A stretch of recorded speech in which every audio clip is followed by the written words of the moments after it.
iyagoo muddooyinkii u dambeeyay xaalada abaareed oo adag ay ka taagneyd gobolada bariga Soomaaliland ayaa waxa ay soo tarayay gurmadada ay dadka muxsiniinta ugu jiraan samata bixinta dadkani gudida abaaraha Togdheer ayaa habla muxsiniin oo ku nool magaalada Bristol ee wadanka Ingiriiska kala wareegay deeq lacagood ay ugu yabooheen walaalahooda ay abaartu ku dhufteen ee ku nool gobolka Togdheer deeqdani oo loo soo wakiishay xildhibaan Mubaarak Bidhi oo kamid ah golaha deegaanka degmada Burco ayaa ugu horeyntiiba faahfaahin ka bixiyay deeqdan waxaan maanta halkan doonayaa inaan ku wareejiyo lacag ay soo wakiisheen jaaliyadda Soomaaliland ee Bristol oo lacag ay soo direen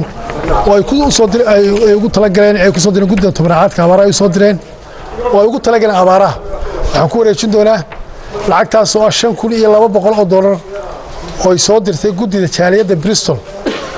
oo ay ku qoran tahay lacagta cidda soo dirtay Farduus Axmed Sheekh Casayr lacagta waan helay wayna soo gaadhay waxaana ka wakiilay jaaliyadda Bristol ku wareejin doonaa guddida abaaraha oo halkeen ay la joogaan xubno ay kamid yihiin barasaabka xigeenka oo kusmaa barasaabka iyo laba xubnood oo kale Xuseen iyo Cawliyo iyo xogayaha gobolka Togdheer marka waan ku wareejinayaa inaan u mahadnaqo jaaliyadda Bristol oo runtii akoon saxa ama guddidii gobolka heer gobol ee abaaraha ku soo hagaajisay waxa la ilaahay adka barasaabka xigeenka gobolka Togdheer Mr. Darjir iyo xubno kamid ah guddida abaaraha Togdheer ayaa ka mahadnaqay deeqdani soo gaadhay una duceeyay hablihii soo diray jaaliyadda reer Bristol uu nagu wareejiyay Mubaarak xildhibaan Mubaarak nagu wareejiyay dadkii soo diray ayuu baan ugu mahadnaqayaa ilaahay ha barakeeyo intii soo dirtay intii abaabulkeeda ka qayb qaadatay dadka walaalahooda u soo naxay aad iyo aad baan ugu ducaynaynaa aad iyo aad baan ugu hambalyeynaa halkii aad ka soo saarteen ilaahay bedel khayr qaba idin siiyo oo waqti aad iyo aad u adag oo u baahan in loo gurmado dadka abaaruhu ay tabaaleeyeen oo waliba situationku marna waa hagaagsan yahay marna waa xun yahay maanta waqtiyadan aynu joogno dayar dhaaf baa soconaya aad iyo aad u daran baa soconaya wixii xataa niyaayir ku jiray niyada ay dharas ka dhigeen xaaladdu waa SOS sida ay sameeyeen hablahaasi khayrka qaba ay wuxuu soo dirayaan ilaahay khayr ha ugu bedela jaaliyadaasi ay u soo dirtay yaanu kuwiina jaaliyadaha kale ee reer Soomaaliland ka codsanana aad iyo aad baan ugu mahadnaqaynaa ilaahayna waxaanu ka baryaynaa ayadii intii kala qayb qaatayba halkii ka soo saareen in miisaanka xasanaadka Allah ugu daro maanta waxaanu mahad labaad aan u siinaynaa waa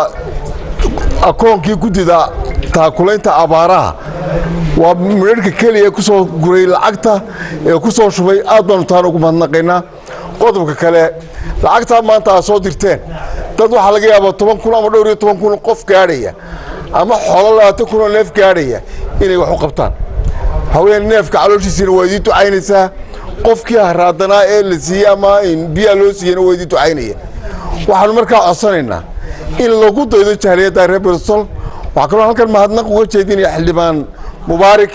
oo kaga suntan wax qabadkiisa gobolka si gaar ah ugu suntan haday tahay dhawaaqida uu dhawaaqay meelihii qurbo uu ka yimid dadkii joogay ku dhawaaqayo haday tahay lacagta lagu soo qorayo asigu noo keenayo haday tahay mataqaana hawsha ballaaran ee gobolka iyo degmada uu ka hayo isna waan ugu mahadnaqayaa waxaan dadweynaha reer Soomaaliland iyo ummadaha islaamka ka codsanayna waxaan ku jirnaa waqtigii noogu adkaa eelo uma qodna ciidano uma maqna waxaan ka codsanay inay soo taakuliyaan dadkoodii xoolooda maanta araadkayga Khadar Cabdirasaaq Salebaan Khadar Hanad Muqbaahiya caalamiga Somali News magaalada Burco.